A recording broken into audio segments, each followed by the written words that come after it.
banyak yang mengalami kebaikan Tuhan sepanjang minggu ini. Saudara boleh lambaikan tanganmu. Mari kasih tepuk tangan yang terbaik buat Tuhan Yesus. Mari kita tundukkan kepala sama-sama, kita mau berdoa. Bapa yang baik, Bapa yang kami panggil dan kami sapa di dalam anak-Mu Tuhan Yesus Kristus. Terima kasih untuk setiap kebaikan-Mu Tuhan. Sampai hari ini ada, kami cuma mau bilang itu semua karena anugerah-Mu. Terima kasih untuk perlindungan-Mu, terima kasih untuk kebaikan-Mu, bahkan setiap pertolongan-Mu yang hadir dalam kehidupan kami tepat pada waktunya Bapa. Dan hari ini, pagi hari ini kami membawa hati kami membawa ucapan syukur kami dari hati yang mengucap syukur kepada Tuhan. Terima kasih Bapa, datanglah kerajaan-Mu dan jadilah kehendak-Mu sepanjang ibadah di pagi hari ini Tuhan. Di dalam nama Tuhan Yesus Kristus, mari yang siap untuk memuji menyembah Tuhan sama-sama katakan amin. Kasih tepuk tangan yang terbaik buat Tuhan Yesus. Sorakan haleluya. Haleluya.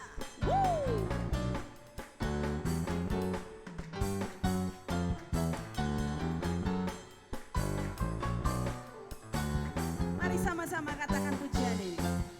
Segala puji syukur hanya bagi-Mu Tuhan, sebab Kau yang layak dipuja. Kami mau bersorak tinggikan nama-Mu. Haleluya.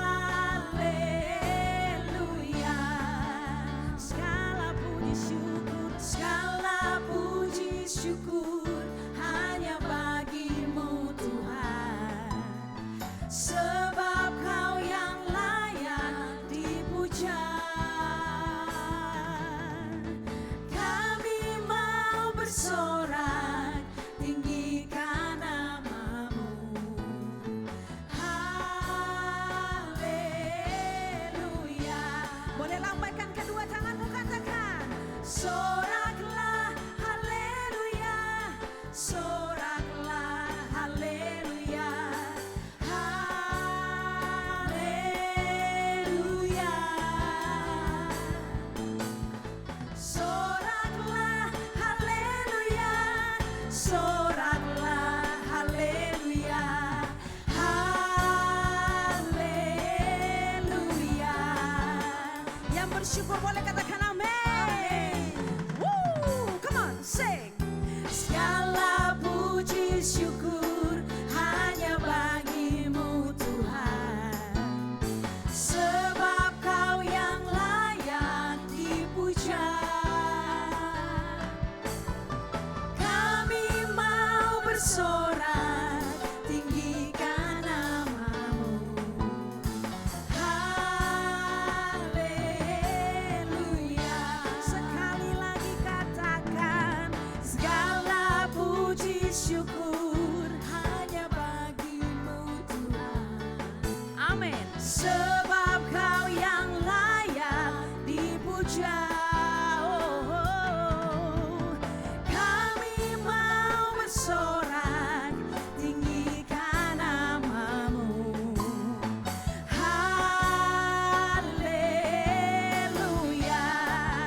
Sorak haleluya, soraklah haleluya, soraklah haleluya, haleluya.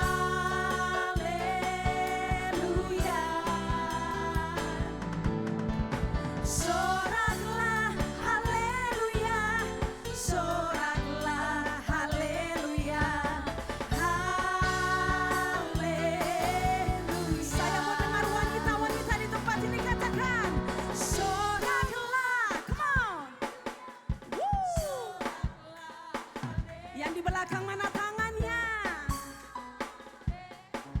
Haleluya, sorak haleluya, haleluya, soraklah haleluya, haleluya.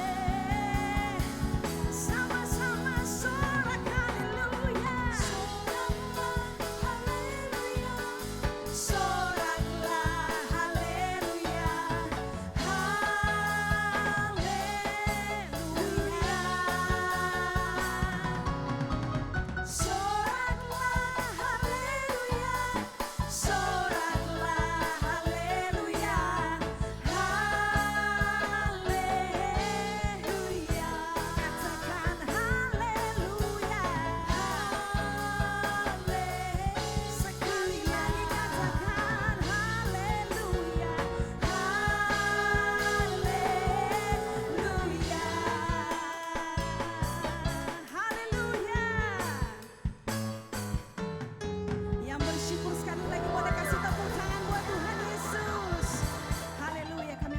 bersyukur sebab Engkau hadir di tengah-tengah kami Tuhan. Mari yang bersyukur sama-sama katakan amin. Jemaat Tuhan dipersilakan duduk kembali. Mari kita siapkan hati kita untuk kebenaran firman Tuhan pagi hari ini. Kami bersyukur Tuhan. Kami punya Tuhan yang setia, penolong yang tidak pernah terlambat dalam kehidupan kami. Terima kasih Tuhan Yesus.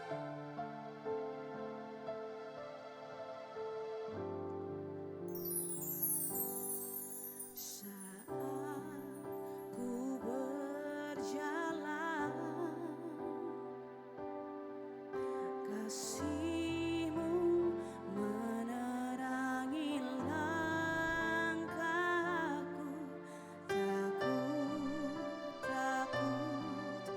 Tak ku bimbang, karena ku tahu Kau bersamaku. Kau lebih tahu yang terbaik bagiku. Kau lebih sanggup pulihkan hidupku. Ku berserah, ku percaya, hanya Yesus penolong yang setia.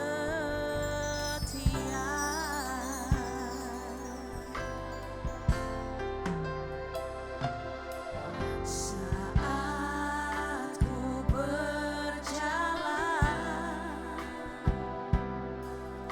kasih-Mu menerangi langkahku. Tak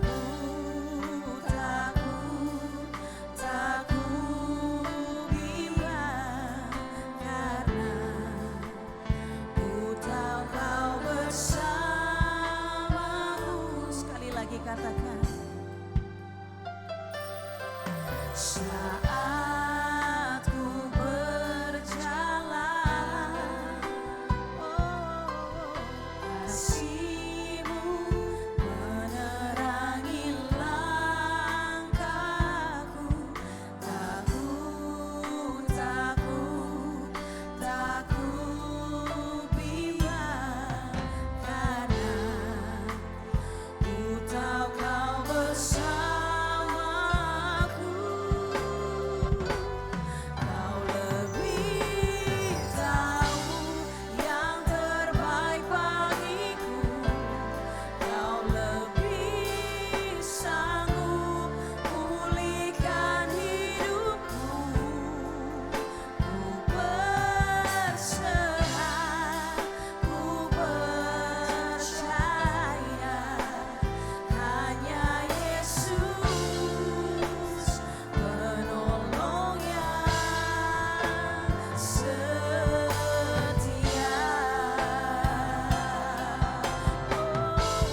Kau lebih tahu yang terbaik bagiku. Kau lebih sanggup pulihkan hidupku. Ku berserah, ku percaya, hanya Yesus penolong yang setia. Mari sekali lagi katakan pujian ini sebagai doa. Saat ku berjalan, kasih-Mu Tuhan, kasih-Mu menerangi langkahku. Tak ku bimbang, karena ku tahu Kau bersamaku.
Sekali lagi, mari wanita-wanita Allah sendiri katakan, Kau lebih tahu yang terbaik bagi. Amin Tuhan Yesus. Kau lebih sanggup pulihkan hidupku. Ku berserah, ku percaya hanya Yesus penolong yang setia. Boleh kasih tepuk tangan buat Allah kita. Kau lebih tahu yang terbaik bagiku. Kau lebih sanggup pulihkan hidupku. Ku berserah, ku percaya hanya Yesus penolong yang setia. Mari angkat kedua tanganmu, katakan, Kau lebih tahu yang terbaik bagiku. Kau lebih sanggup pulihkan hidupku. Ku berserah, ku percaya hanya Yesus penolong yang setia.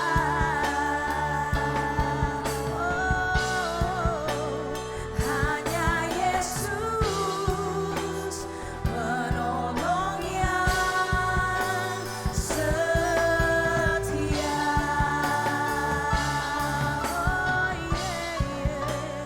Hanya Yesus penolong yang setia.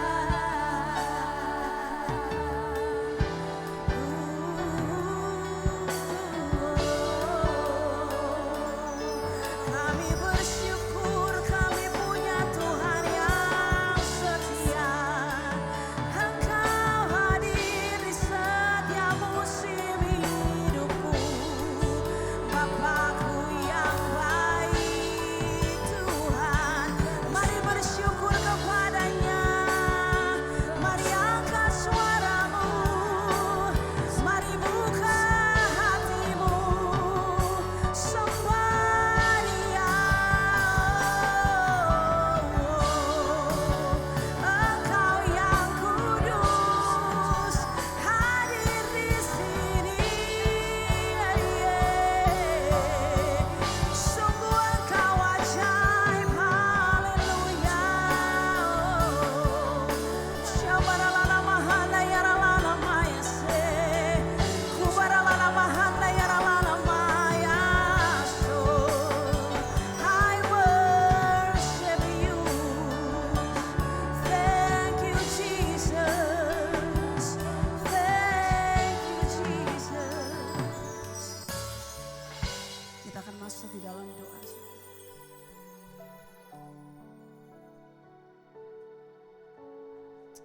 Haleluya Tuhan Yesus. Engkaulah penolong kami yang setia Tuhan. Kami dapat berjalan sesuai dengan kehendak Tuhan.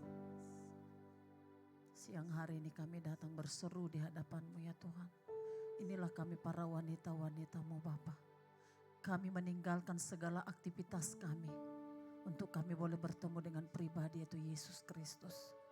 Yang kami tahu Engkau akan proteksi setiap pekerjaan kami, suami kami, anak-anak kami Tuhan. Ketika kami datang di kaki-Mu Bapa, Engkau jamin setiap masa depan anak-anak kami. Ketika kami datang di kaki-Mu Tuhan, suami kami aman dalam perlindungan Tuhan. Setiap pekerjaan suami kami Engkau lindungi Bapa. Karena kami sebagai tiang doa adalah tiang doa yang tangguh dan kuat di dalam Engkau. Terima kasih buat wanita-wanita-Mu Tuhan yang datang pagi ini. Mereka mendengarkan panggilan Tuhan, rindu memuji menyembah Engkau di tempat ini. Bapa, jikalau ada wanitamu yang dalam masalah, Engkau adalah Tuhan jalan keluar bagi setiap kami. Engkau mengenal setiap hati mereka Tuhan. Engkau melihat setiap pergumulan anak-anak-Mu. Dan Engkau memahami hati mereka. Engkau melihat kesetiaan mereka. Tidak ada satu orang pun Tuhan yang bisa memberikan jawaban yang pasti. Kecuali Engkau Yesus. Ketika mereka datang di kaki-Mu Tuhan, Engkau sedang menyelesaikan masalah setiap wanita-Mu Bapa. Dan kami percaya Tuhan, Engkau tidak pernah tinggalkan orang yang setia datang kepadamu. Sekali lagi kami meninggalkan segala aktivitas kami. Meninggalkan segala kesibukan kami. Hanya untuk bertemu dengan Engkau Raja di atas segala raja. Karena kami tahu Engkau jamin masa depan kami. Terima kasih Tuhan. Kami serahkan setiap wanita-wanita-Mu Tuhan ke dalam tangan-Mu. Biar Tuhan Engkau beracara dalam setiap rumah tangga kami. Jadilah kami istri yang setia kepada suami kami. Jadilah kami tiang doa yang kuat. Tiang doa yang tidak pernah rapuh. Tiang doa yang tangguh. Dan jadilah kami mama buat anak-anak kami. Jadilah kami menantu yang baik buat mertua kami Tuhan. Jadilah kami menjadi partner yang baik di hadapan-Mu Tuhan Yesus. Sehingga semuanya Bapa, kehidupan kami boleh memuliakan Tuhan. Dan saat ini Bapa, kami juga mau angkat bangsa dan negara yang kami cintai ini ke dalam tangan pengasihan Tuhan.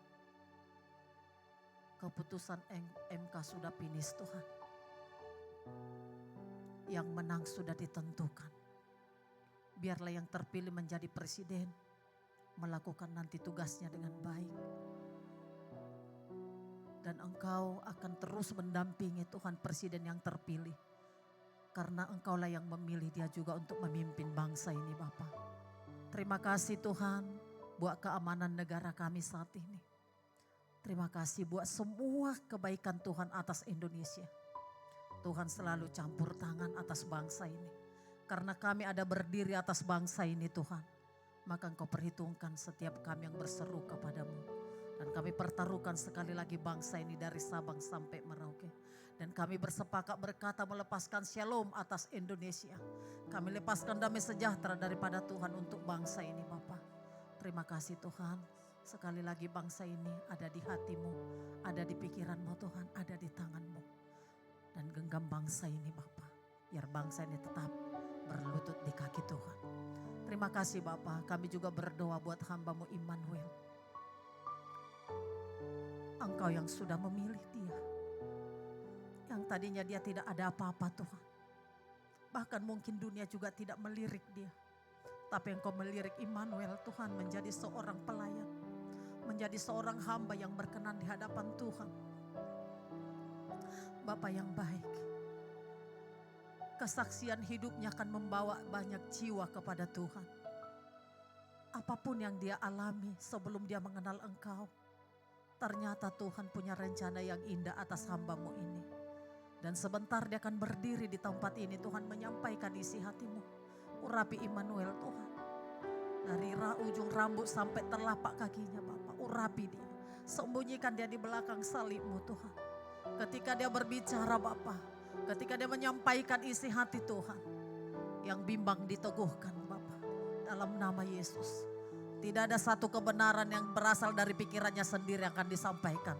Semua berasal daripada Tuhan. Yang tidak berasal daripada Tuhan Bapak Engkau cut dan tidak akan pernah disampaikan. Untuk itu Bapak yang baik, Immanuel milik kepunyaan Tuhan. Kami pertaruhkan Tuhan pemberitaan firman Tuhan pagi ini ke dalam tangan-Mu. Ketika dia berdiri teguh di tempat ini Bapak, pengurapan Allah turun atas Immanuel. Terima kasih Tuhan. Terima kasih Bapak. Sampah Engkau ubah menjadi berlian yang tiada tara nilainya Tuhan. Ketika dunia menolak dia tapi Engkau memilih dia. Ketika dunia tidak memandang dia tapi Engkau memilih Immanuel Tuhan. Terima kasih Tuhan, pilihan-Mu tidak pernah salah. Karena Engkau sanggup mengubah yang tidak baik menjadi baik Tuhan. Begitu Bapa, ini hamba-Mu Immanuel kami serahkan ke dalam tangan-Mu. Dan kami persiapkan hati kami Tuhan untuk mendengarkan kebenaran firman-Mu. Terima kasih Tuhan Yesus yang baik, terpujilah nama-Mu. Dalam nama Yesus kami berdoa, haleluya. Amin. Ku kagum hormat akan Engkau,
Sungguh menakjubkan, sungguh ajaib untuk dimengerti, lebih dari semua yang ada. Hikmat-Mu tiada terselami, kasih-Mu dalam tak terduga. Kau sungguh indah tiada taranya, mulia dan berkuasa. Ku kagum hormat akan Engkau, ku kagum hormat akan Engkau. Kau Allah yang layak dipuji, ku kagum akan Engkau. Katakan ku kagum hormat, oh haleluya, ku kagum hormat akan Engkau. Kau Allah yang layak dipuji, ku kagum akan Engkau. Saya rindu wanita-wanita Allah, katakan pujian ini. Kau sungguh indah tiada tara, sungguh menakjubkan, sungguh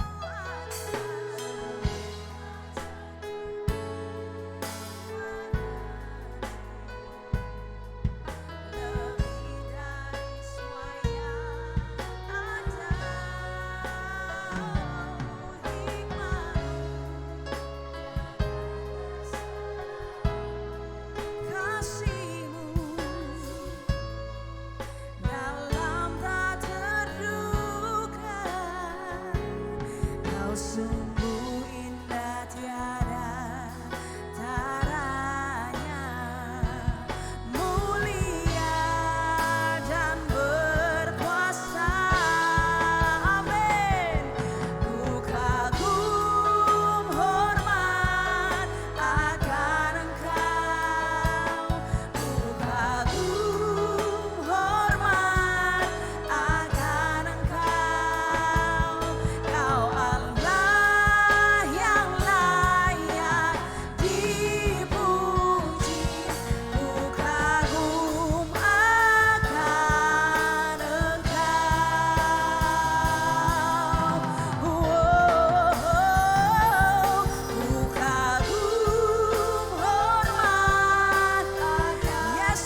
Kami percaya ibadah rutin yang kami lakukan pagi hari ini bukan sekedar rutinitas Tuhan.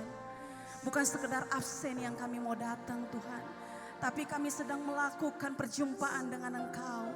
Allah kami, Tuhan kami, Bapa kami, Raja kami, pemilik hidup kami Tuhan Yesus. Mari ambil waktu momen siang hari ini. Beberapa menit ke depan. Hanya saudara dengan Tuhan. Ingat segala kebaikannya. Ingat segala apa yang Dia buat dalam hidupmu. Terima kasih Bapa. Syambaralada baralada baralada bash. Kemaralana mahanda yaralada bayaralada bash. Kami tahu Allah yang kami sembah Allah yang hidup.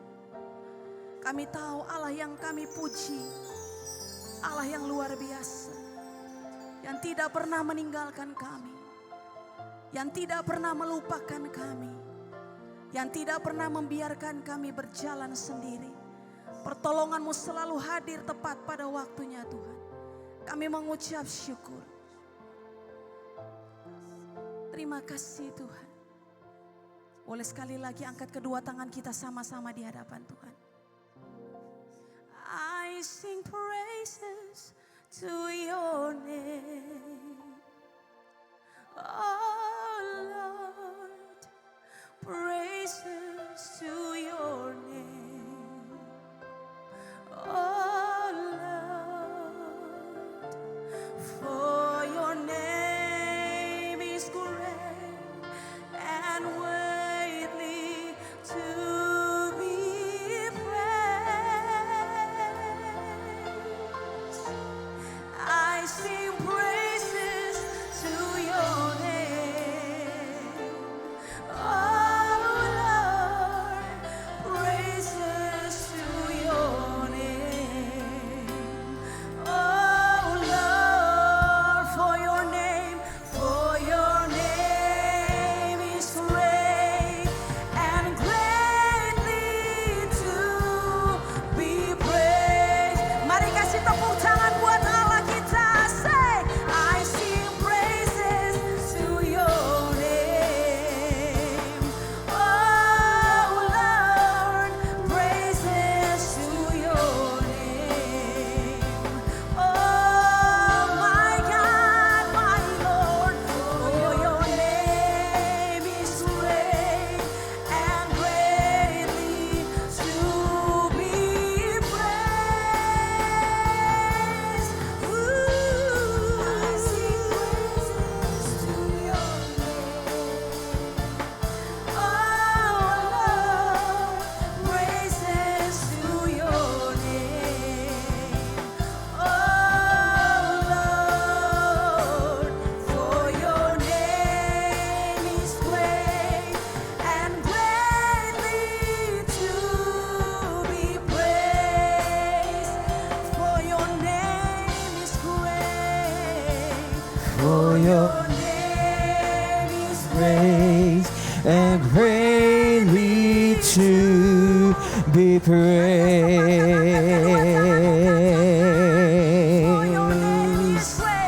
For your name is great and greatly to be praised.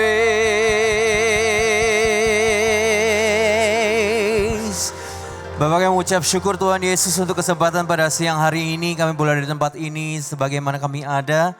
Semua bukan karena kuat dan gagah kami, tapi semua karena kebaikan-Mu dan kasih setia-Mu Tuhan. Justru kadang kami yang gak setia sama Engkau, tapi Engkau selalu setia dengan kami Tuhan Yesus. Kami mengucap syukur punya Tuhan seperti Engkau. Tuhan yang hidup, Tuhan yang bukan hanya penuh kasih, tapi Engkau adalah kasih. Terima kasih Tuhan Yesus, kami mau belajar jadi anak-anak-Mu yang tetap mengucap syukur apapun keadaan kami. Mungkin pada siang hari ini kami datang dengan ada yang dalam keadaan luar biasa, dalam keadaan yang biasa-biasa saja, tapi mungkin ada juga yang dengan berbagai macam pergumulan. Tapi kami mau belajar pada siang hari ini untuk apapun keadaan kami. Ada kami ada di gunung kemenangan ataupun lembah kekelaman, kami tetap mengatakan Tuhan Yesus baik dalam kehidupan kami. Terima kasih Tuhan Yesus, sebentar kami akan mendengarkan kebenaran firman-Mu. Kami mau buka mata, Kami membuka telinga, buka hati, buka pikiran kami supaya firman yang dibagikan tidak hanya menjadi sebuah informasi, tapi menjadi sebuah kebenaran yang mengubahkan kehidupan kami. Kami pulang gak sama seperti kami datang. Kami boleh ditegur, dibenarkan, dan kami boleh semakin punya karakter Kristus dalam kehidupan kami. Terima kasih Tuhan Yesus, hanya dalam nama Tuhan Yesus Kristus kami telah berdoa dan mengucap syukur, yang siap ditegur dan diberkati oleh kebenaran firman Tuhan. Sama-sama katakan amin, amin, amin, amin. Silakan duduk semuanya, shalom. Pertama-tama saya mohon maaf banget atas keterlambatan saya datang.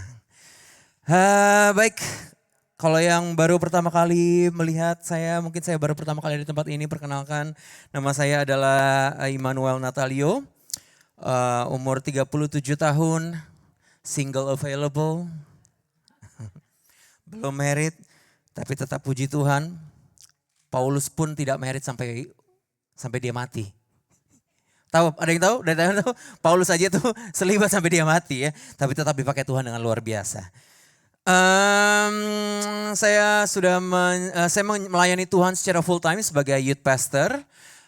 Saya sudah melayani Tuhan sebagai youth pastor sudah selama 2 tahun secara full time.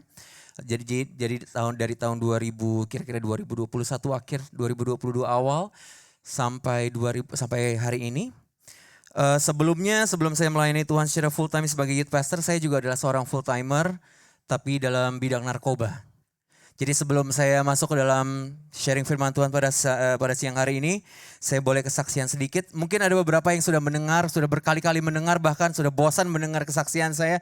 Makanya saya persingkat saja kesaksian saya, mungkin ada yang belum pernah mendengar kesaksian kehidupan saya.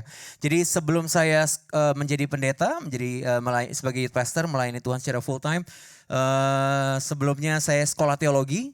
Tapi sebelum saya sekolah teologi, saya adalah juga seorang full timer, tapi saya seorang full timer dalam bidang narkoba. Saya pakai narkoba dari tahun 2015 sampai tahun 2018. Jadi kira-kira 15, 16, 17, 18. 4 tahun kurang lebih saya pakai narkoba. Bukan saya hanya pakai narkoba, tapi saya juga adalah pengedar narkoba. Saya jualan narkoba juga pada waktu itu. Saya mundur dikit kenapa saya bisa pakai narkoba. Jadi secara singkatnya saya persingkat saja. Jadi 15 tahun yang lalu saya didiagnosa mengalami, kalau Bapak Ibu hari ini melihat saya seperti layaknya orang normal, saya bisa berdiri sendiri dengan 2 mata, 2 telinga, 1 hidung, 1 mulut, 2 tangan, 2 kaki. Tapi sebenarnya 15 tahun yang lalu saya didiagnosa mengalami gangguan jiwa. Jadi 15 tahun yang lalu gejalanya banyak, salah satunya adalah 15 tahun yang lalu saya mulai suka melukai diri sendiri. Jadi saya suka menyayat-nyayat muka saya, semakin banyak darah keluar dari wajah saya, ada sebuah kesenangan, ada sebuah kepuasan. Kalau saya tidak merasa sakit dalam wajah saya, dengan tubuh saya, ada sebuah kekosongan yang saya rasakan. Jadi saya harus menyayat-nyayat atau menyilet mungkin dengan katak, dengan pisau atau gunting dengan muka saya atau tangan saya. Jadi kalau saya melihat darah mengalir lebih banyak, ada kesenangan yang saya rasakan pada waktu itu. Salah 2 gejalanya lagi adalah dari yang saya suka melukai diri sendiri adalah 15 tahun yang lalu saya mulai suka mendengar suara-suara dari benda mati. Jadi buat saya suaranya suara yang audible. Kalau Bapak Ibu sekarang ini mendengar suara saya adalah suara audible. Nah begitu pula dengan saya yang penyintas gangguan jiwa, saya mendengar suara dari benda mati adalah suara yang audible juga. Biasanya suara yang saya dengarkan adalah untuk melukai diri saya sendiri. Tapi kira-kira selang beberapa tahun dari saya mengalami gejala-gejala tersebut, untuk pertama kali pada waktu itu kira-kira di tahun berapa ya, pokoknya 2 tahun setelah saya mengalami gejala-gejala tersebut, suatu malam saya lagi menyetir mobil di depan Sudirman Park, di depan City Walk, Bapak Ibu pasti tahu ya, di depan City Walk, saya mengarah ke Karet Bifak, kalau ke kiri, kalau lurus naik ke Tanah Abang. Saya lagi nyetir, untuk pertama kali di saat itu suara tersebut menyuruh saya untuk melukai orang lain. Jadi pada waktu itu saya mendengar suara dari mobil saya sendiri. Jadi saya mendengar suara dari mobil saya untuk memencet gas sekencang-kencangnya untuk menabrakkan mobil saya ke motor yang ada di depan saya. Dan saya lakukan. Akhirnya saya gas sekencang-kencang mobil saya dan saya tabrakan mobil saya sekencang-kencangnya ke motor yang ada di depan saya. Lalu the next thing I knew, hal berikutnya yang saya sadari adalah pada waktu itu sudah ada satu motor yang nyangkut di bawah mobil saya dan ada satu bapak dan satu ibu yang sudah nyangkut dan berdarah-darah di bawah mobil saya. Begitu. Dan akhirnya pada momen itu saya merasa bahwa oke, penyakit ini terlalu serius. Kalau ini terjadi di rumah kan gawat ya. Saya tiba-tiba saya mendengar suara untuk melukai orang tua saya di rumah kan sangat bahaya begitu ya. Jadi saya akhirnya memutuskan untuk ke psikolog di umur ke-26 pada waktu itu, berarti kira-kira 12 tahun yang lalu. Saya pertama kali psikolog dan ke psikiater karena kata psikolog saya penyakit saya terlalu komplikasi. Tidak cukup untuk ke psikolog untuk terapi, tapi saya harus dibantu dengan obat-obatan dari psikiater. Ternyata saya didiagnosa mengalami 4, bukan hanya 1, tapi 4 gangguan jiwa. Jadi yang pertama adalah namanya, kalau Bapak Ibu tahu, adalah bipolar disorder. Saya adalah seorang penyintas bipolar. Sampai hari ini saya masih berjuang dengan bipolar. Saya masih minum obat untuk mengobati bipolar saya. Jadi hati-hati nanti kalau pulang nyetir di depan saya, hati-hati. Tapi jujur ini true story, saya masih sampai hari ini saya masih berjuang dengan bipolar. Dan kedua, selain bipolar disorder, saya juga didiagnosa namanya skizofrenia. Kalau ibu-ibu tahu, mungkin ada bapak juga yang tahu, skizofrenia, orang-orang yang suka berhalusinasi. Ketiga adalah namanya BPD atau borderline personality disorder, itu orang-orang yang suka kecenderungan menyakiti diri sendiri. Dan yang keempat adalah OCD atau obsessive compulsive disorder. Lalu saya dirujuk ke rumah sakit di Cikini untuk ketemu dengan psikiater. Akhirnya saya dibantu dengan obat-obatan. Lalu karena saya mungkin pada waktu itu masih belum dewasa, masih umur 20-an, saya marah dan kecewa sama Tuhan karena pada waktu itu saya tidak bisa berfungsi dan produktif seperti teman-teman saya yang lain, layaknya anak-anak umur 20-an pada waktu itu. Saya marah dan kecewa sama Tuhan. Lalu saya akhirnya karena salah pergaulan juga saya kecemplung dalam lubang narkoba pada waktu itu. Saya pakai narkoba dari yang ringan-ringan, dari yang namanya ekstasi, inek, ganja, MDMA, LSD, apapun itu yang ringan-ringan. Lalu saya berpindah ke kelas yang lebih berat, saya pakai yang namanya sabu, saya pakai namanya putau, saya pakai namanya kokain. Akhirnya saya kecanduan sabu, putau, dan kokain selama 4 tahun dari tahun 2015 sampai tahun 2018. Di tahun 2018 saya nggak bisa, mungkin saya nggak usah ceritain lengkap, tapi tahun 2018 Tuhan melakukan mujizat yang sangat besar. Akhirnya tahun 2018 saya berhasil bersih total, 100% saya bersih dari narkoba di tahun 2018. Dan akhirnya di tahun 2018 saya bilang ke orang tua saya mau sekolah teologi. Saya sekolah teologi di Harvest Lipo Karawaci. Lalu saya harusnya selesai selama 2 tahun untuk MTH saya. 2018 sampai 2020, tapi ternyata proses saya belum selesai. Akhirnya ternyata 2019 saya harus sakit. 2019 waktu bulan Oktober 2019 perawakan saya sudah seperti ini. Jadi saya sudah nggak kurus lagi seperti kayak pengguna narkoba, sudah segar seperti ini. Tapi dari bulan Oktober 2019 sampai bulan Desember 2019 bentukan saya berubah drastis hanya dalam waktu 3 bulan. Ada fotonya, saya sudah titipkan ya, yang ada di sofa.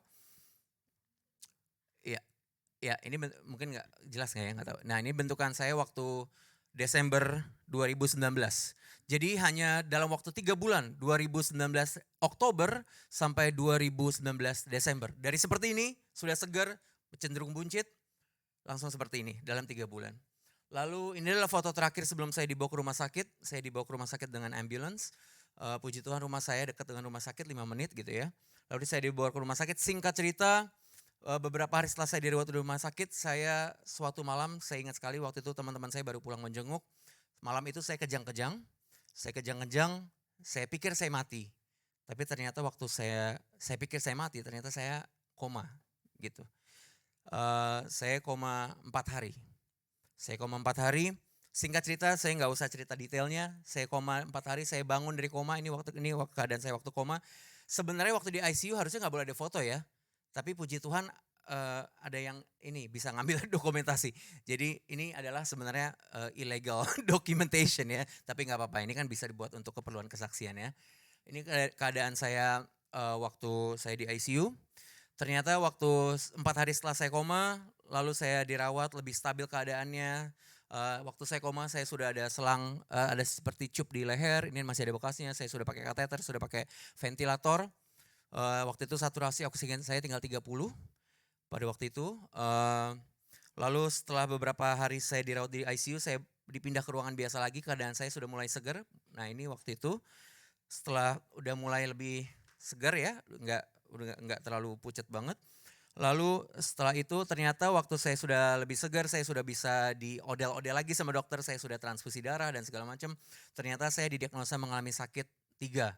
Yang pertama saya ternyata koma dan sakit karena pneumonia. Yang kedua saya sakit karena TBC, TB paru. Dan yang ketiga saya adalah seorang penyintas HIV AIDS. Jadi pneumonia dan TB parunya sudah sembuh, puji Tuhan. Saya sudah tidak terapi, sudah tidak minum obat untuk paru-paru saya. Walaupun paru-paru saya dua-duanya sudah tidak bisa berfungsi secara 100% sekarang ini.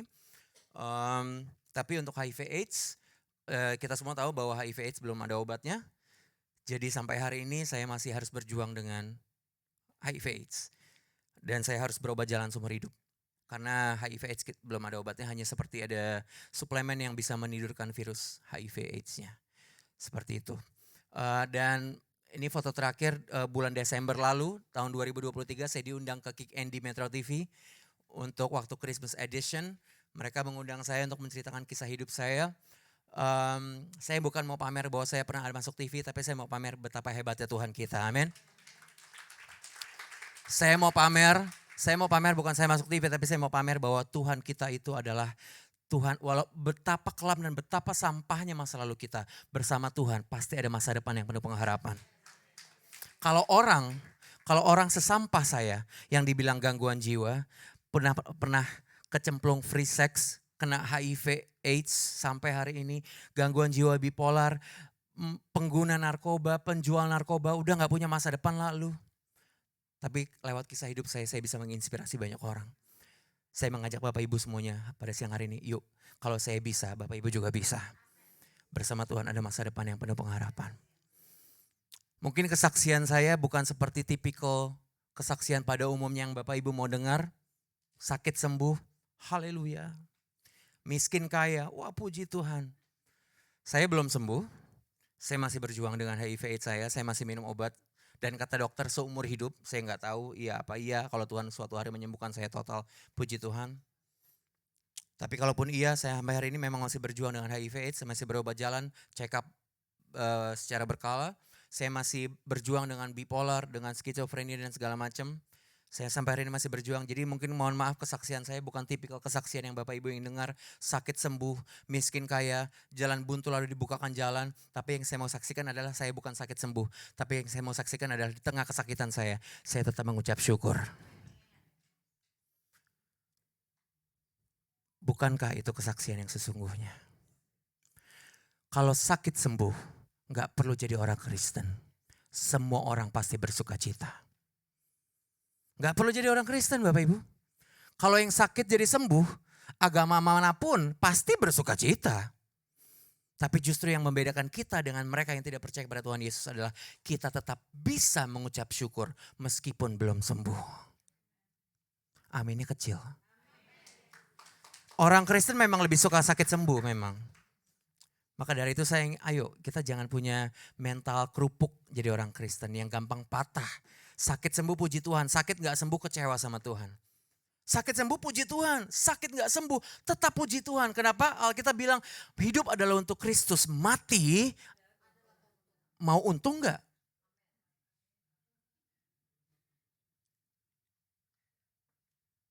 Jadi kita jadi orang Kristen jangan munafik lah.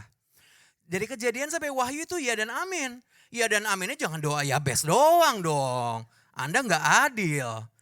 Di Alkitab juga dibilang hidup adalah untuk Kristus, mati adalah keuntungan. Sekarang saya mau tanya, mau untung gak? Iya. Jadi jangan cuma sakit sembuh doang puji Tuhan ya. Berarti kalau sakit sembuh puji Tuhan, sakit gak sembuh Anda kecewa sama Tuhan, Anda munafik namanya. Anda pilih-pilih ayat yang Anda suka, padahal dari Kejadian sampai Wahyu itu ya dan amin. Iya dong. Sakit sembuh puji Tuhan. Sakit belum sembuh. Tetap Tuhan Yesus baik. Setiap kali saya ketemu dengan banyak hamba Tuhan selama saya 2,5 tahun pelayanan sebagai youth pastor. Saya khotbah di Jakarta, di luar kota. Saya ketemu dengan banyak hamba Tuhan. Mereka selalu bilang, Immanuel kamu harus punya iman yang besar. Kamu harus punya iman yang besar karena Tuhan Yesus kita adalah Tuhan kita adalah Jehovah Rafa. Harus punya iman yang besar. Tuhan Yesus Jehovah Rafa, saya setuju.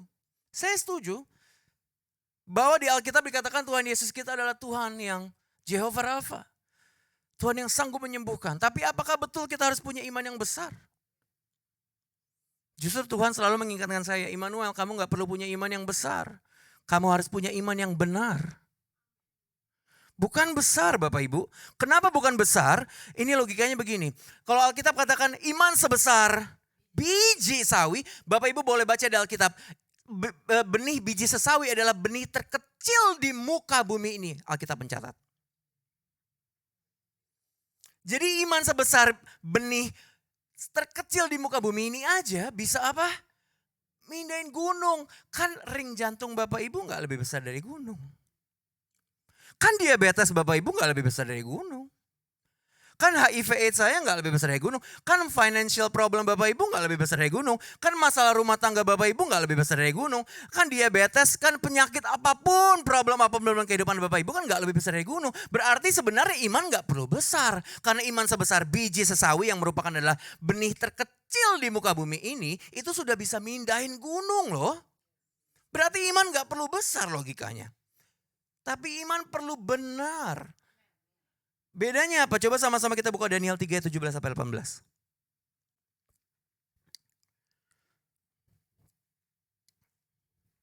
Daniel 3 ayat 17 sampai 18 boleh dibantu karena mata saya tidak bisa melihat dengan jelas. Daniel 3 ayat 17 ini konteksnya adalah pada waktu itu Sadrak, Mesak, Abednego sedang mau dimasukkan ke dapur perapian oleh raja. Karena mereka tidak mau menyembah berhala.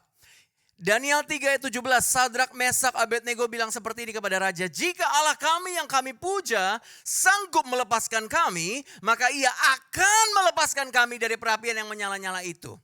Iman yang besar, ini adalah iman yang besar. Iman yang besar berkata begini Bapak Ibu, aku percaya bahwa Tuhanku sanggup menyembuhkan aku. Itu iman yang besar. Iman yang besar berkata, aku percaya Tuhan Yesus sanggup menyembuhkan aku. Aku percaya Tuhan Yesus sanggup membukakan jalan yang buntu. Aku percaya Tuhan Yesus sanggup memulihkan keluargaku. Aku percaya Tuhan Yesus sanggup memulihkan keuanganku. Aku percaya Tuhan Yesus sanggup menyembuhkan penyakitku. Itu adalah iman yang besar. Daniel 3:17. Jika Allah yang kami puja sanggup melepaskan kami, maka ia akan melepaskan kami. Iman yang besar adalah iman yang percaya bahwa Tuhan Yesus sanggup. Tapi iman yang benar, Daniel 3 ayat 18 berkata begini, tetapi seandainya tidak. Ayo, waktu Sadrak, Mesak bilang tetapi seandainya tidak, mereka bilang akhirnya mau menyembah berhala? Mereka kecewa sama Tuhan? Kalaupun gak diselamatkan dari dapur perapian, kata Sadrak, Mesak, Abednego. Mereka bilang apa? Hendaklah Tuhanku tetap mengetahui bahwa kami tetap tidak akan menyembah berhala. Itu iman yang benar. Iman yang benar berkata begini, sakit sembuh puji Tuhan. Karena aku percaya Tuhan sanggup. Tapi iman yang besar adalah iman yang percaya bahwa Tuhan Yesus sanggup. Tapi iman yang benar adalah iman yang berkata, seandainya pun tidak sembuh, aku tetap bilang Tuhan Yesus baik.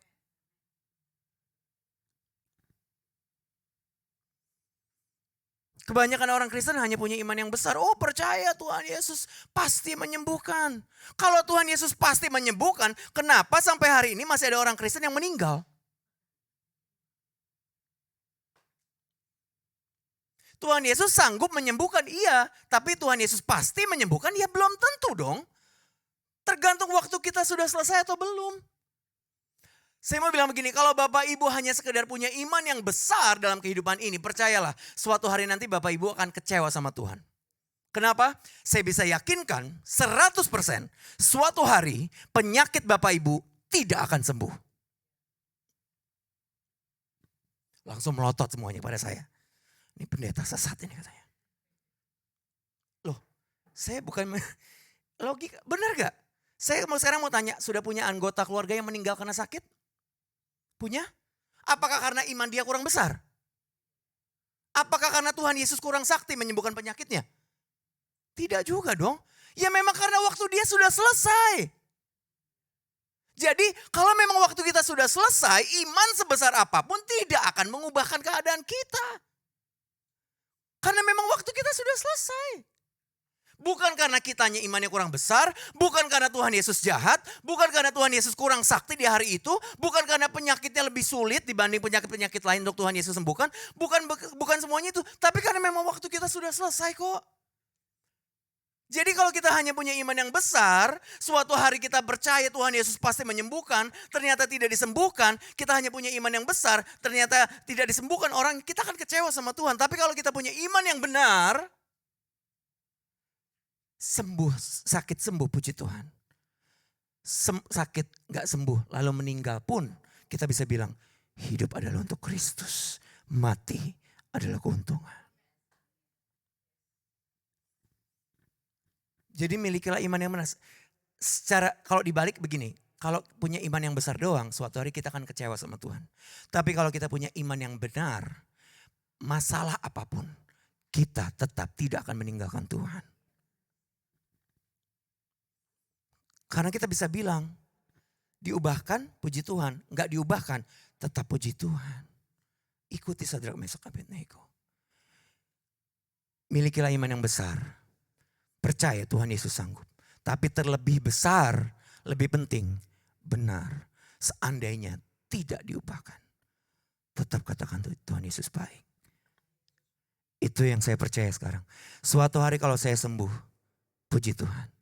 Kalaupun saya enggak sembuh, saya tetap katakan Tuhan Yesus baik. Kenapa? Contoh seperti Paulus. Paulus kurang apa lagi sih melayani Tuhan? Dia menulis sepertiga lebih dari perjanjian baru. Betul?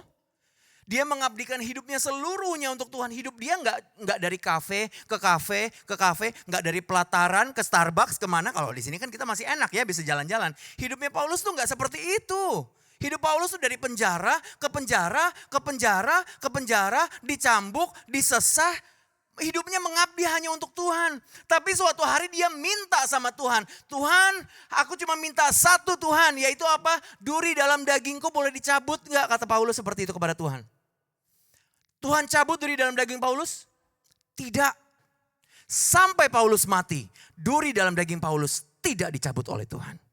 Tapi apakah Paulus kecewa sama Tuhan? Tidak sekalipun.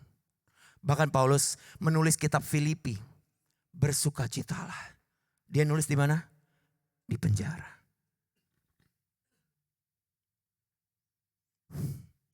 Jadi kalau kita hanya mengucap syukur bilang Tuhan Yesus baik. Kalau keadaan kita lagi luar biasa, lagi baik-baik saja. Sakit sembuh, miskin kaya. Aduh gak perlu jadi orang Kristen. Semua orang juga bisa. Tapi yang membedakan kita dengan mereka. Sekalipun tidak diubahkan. Kita tetap mengucap syukur dan percaya pada Tuhan Yesus. Amin. Ini sekarang saya baru masuk khotbah.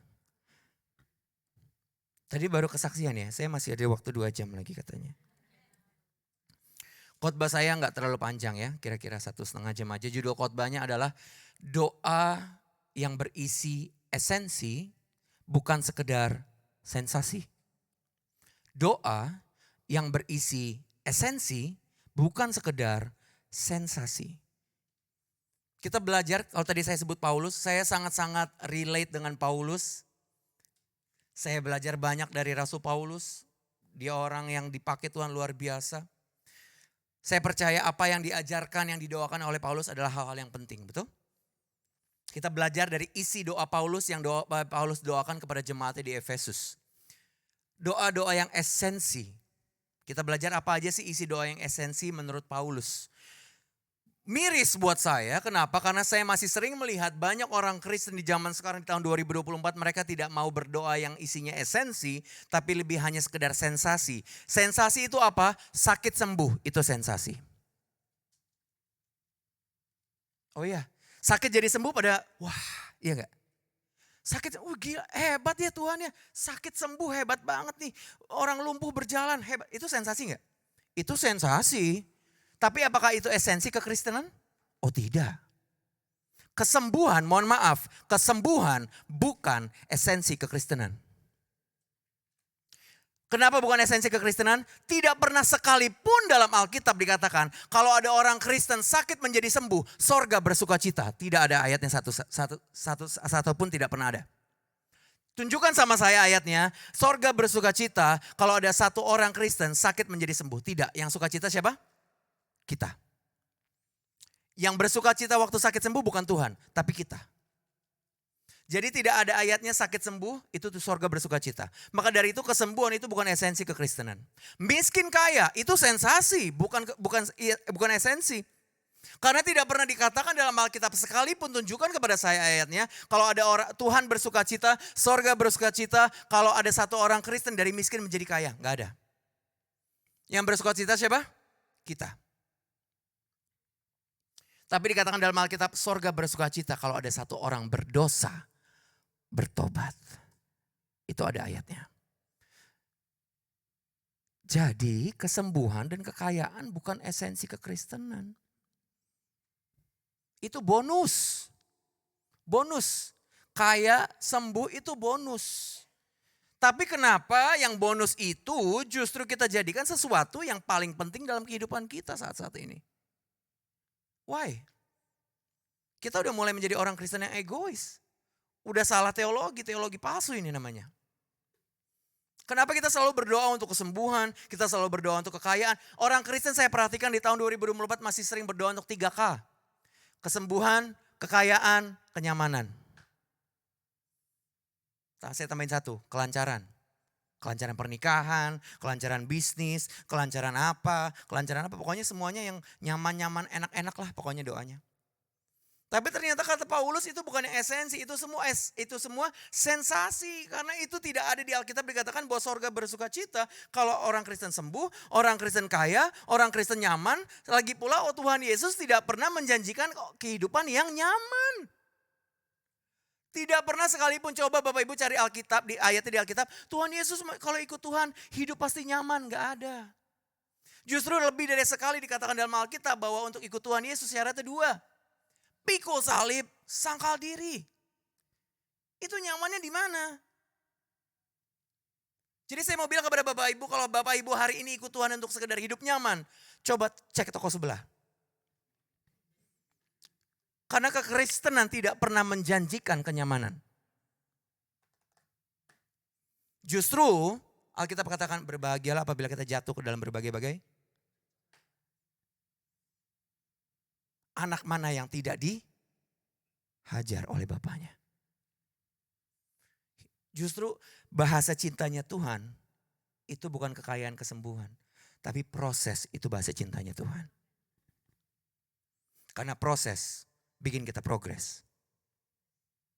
Kekayaan, kesembuhan gak bikin kita progres. Justru banyak orang Kristen yang miskin jadi kaya malah meninggalkan Tuhan. Tapi proses itu malah mendekatkan kita kepada Tuhan. Jadi proses itu justru buat kita progres. Proses itu bahasa cinta yang sebenar-benarnya dari Tuhan. Jadi kesembuhan, kekayaan bukan esensi, itu semua sensasi. Saya nggak anti dengan yang namanya sensasi. Siapa yang sakit nggak mau sembuh? Saya mau sembuh. Kalau ada orang Kristen bilang, saya sakit terus aja deh, bodoh. Saya bilang, boleh gak sih, ada pastor boleh gak sih minta kesembuhan? Ya boleh lah. Tuhan kita sanggup menyembuhkan kok, boleh. Minta kesembuhan boleh. Tapi di atas semua kesembuhan dan kekayaan, kita harus berdoa untuk yang lebih esensi, lebih dari sekedar sensasi. Yang esensi menurut Paulus apa? Kita sama-sama buka di Efesus 1 ayat 15-18 coba. Ini adalah doa-doa yang seharusnya kita doakan terlebih dari semua kesembuhan, kekayaan, kenyamanan, kelancaran yang biasanya kita sudah doakan setiap hari. Efesus 1 ayat 15-18 coba. Ini adalah doa Paulus untuk jemaatnya di Efesus. Paulus bilang begini kepada jemaatnya. Karena itu setelah aku mendengar tentang imanmu dalam Tuhan Yesus dan tentang kasihmu terhadap semua orang kudus. Ayat 16. 16, aku pun tidak berhenti mengucap syukur karena kamu dan aku selalu mengingat kamu dalam doaku. Ini yang Paulus minta, yang menurut Paulus doa yang esensi, yang isinya esensi. Doa apa aja yang didoakan oleh Paulus kepada jemaatnya. Dan meminta kepada Allah Tuhan kita Yesus Kristus, yaitu Bapa yang mulia, supaya ia memberikan. Yang pertama, hikmat. Kedua, pengenalan Tuhan dengan benar. Ketiga, menjadikan mata hatimu terang agar kamu mengerti, atau artinya pengertian. 3 hal yang Paulus minta. Hikmat, pengenalan akan Tuhan dengan benar. Yang ketiga adalah pengertian. Apakah Paulus ada menyebut kekayaan? Mohon maaf nih, yang ikut Tuhan hanya mencari kekayaan, mohon maaf banget. Paulus gak sebut kekayaan tuh. Paulus sebut kesembuhan? Sebut? Gak ada. Sebut kenyamanan, kelancaran bisnis? Gak ada.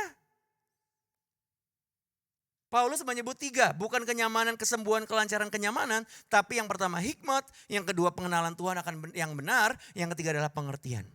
Yang pertama adalah hikmat Bapak Ibu. Kenapa hikmat penting? Karena begini, saya mau bilang begini. Hidup kita tidak selalu nikmat. Setuju? Saya mau bilang begini.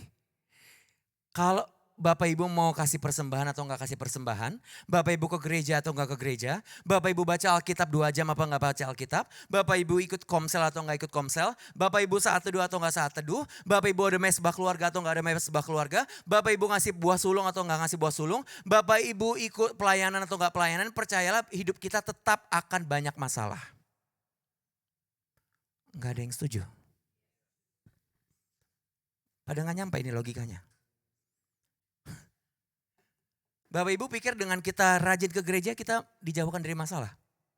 Satu-satunya manusia yang tidak mengalami masalah hanya satu, yang sudah mati.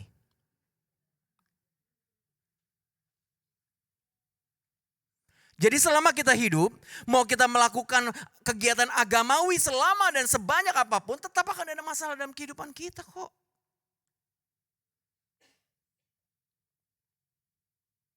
Jadi kehidupan orang Kristen meskipun kita ke gereja, meskipun kasih persembahan, meskipun kasih perpuluhan, meskipun kasih buah sulung, meskipun saat teduh, meskipun pujian penyembahan, meskipun ada mesbah keluarga, tetap akan ada suatu hari nanti kehidupan kita tidak nikmat. Tapi kalau kita punya hikmat, kita tetap bisa mengucap syukur. Jadi Paulus bilang begini, nikmat itu boleh. Yang tadi saya bilang, sakit jadi sembuh itu nikmat gak? Nikmat. Kita bisa sehat lagi, nikmat. Miskin kaya nikmat gak? Ya iyalah nikmat. Bisa beli Louis Vuitton ya kan? Bisa beli Hermes ya kan? Nikmat lah. Tapi suatu hari nanti hidup kita akan gak nikmat. Tapi kalau kita punya hikmat, begini, hikmat memampukan kita untuk tetap mengucap syukur meskipun hidup tidak nikmat. Catat itu. Hikmat memampukan kita untuk tetap mengucap syukur dan berkata Tuhan Yesus baik meskipun hidup sedang tidak nikmat.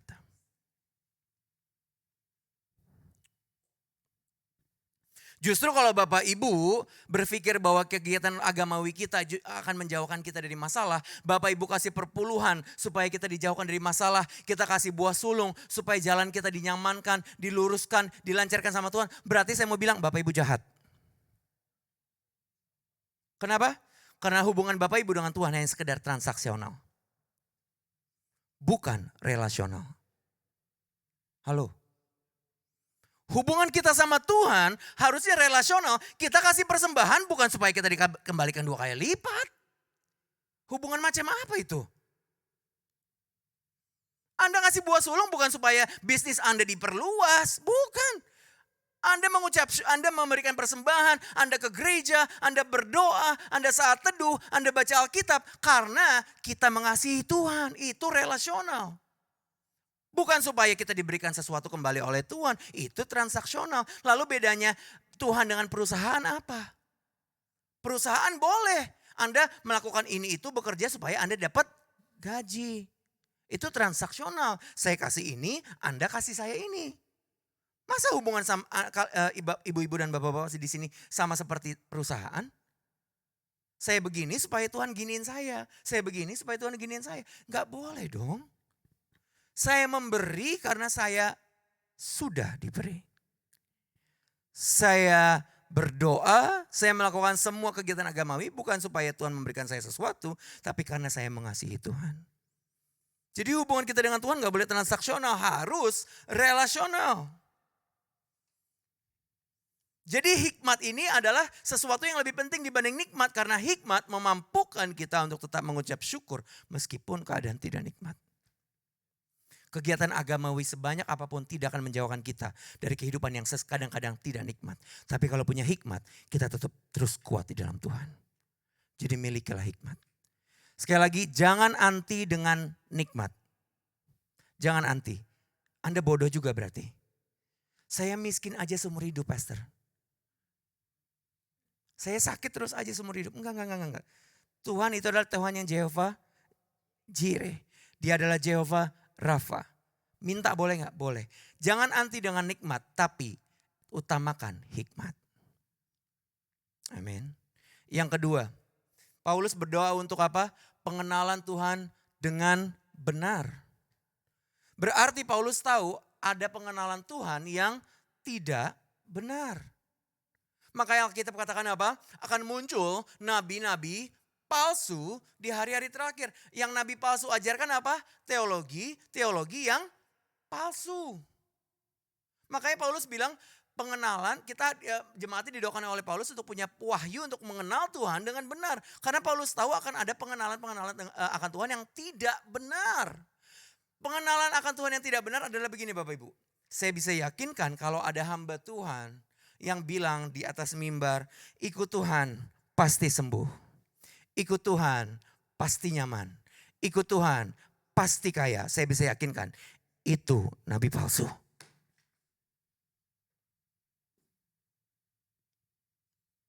Itu nabi palsu. Ikut Tuhan tidak pasti nyaman. Ikut Tuhan tidak pasti kaya. Ikut Tuhan tidak pasti sembuh. Tapi ikut Tuhan yang Tuhan janjikan adalah Tuhan selalu menyertai kita. Melewati keadaan yang tidak nikmat tersebut.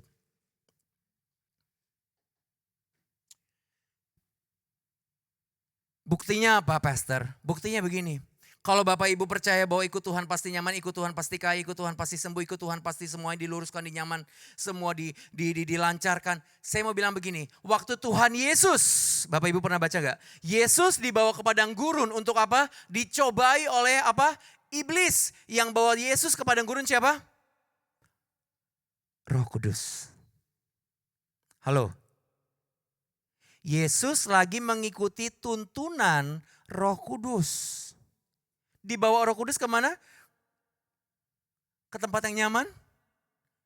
Ke padang gurun. Untuk apa kemah? Bukan. Untuk dicobai oleh iblis. Berarti mengikuti tuntunan Roh Kudus dalam kehidupan kita tidak menjanjikan kehidupan yang selalu nyaman. Bahkan Yesus aja dituntun oleh Roh Kudus masuk ke dalam padang gurun. Halo. Jadi kalau Bapak Ibu mau ikut Tuhan untuk mencari kehidupan yang nyaman, sekali lagi saya bilang, coba cek toko sebelah.